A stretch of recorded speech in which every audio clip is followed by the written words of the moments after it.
toy izao ndraiky avana ny teny zaraina zay omenantsika anio sahi miafy ho fanavotana ny hafa rota na iafy azy dia nanaiky anomponyandriamanitra ny Israely ahako voasoratra ao amin'ny rota toko voalohany andiny fa enina amby folo amin'ny anaran'i Jesosy hoe fa io rota aza manery ahy andao anao sy hiala amin'ny fanarahana anao fa izay aleanao no aleako ary izay toeranao no itoerako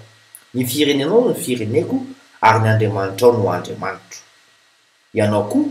asain'i Kristy ho toy izany mba hahatonga ny hafa azoto itory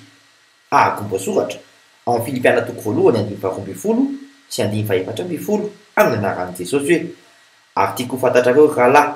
fa zay zavatra nanjo ahy dia efa tonga fampandrosoana filazantsara kosa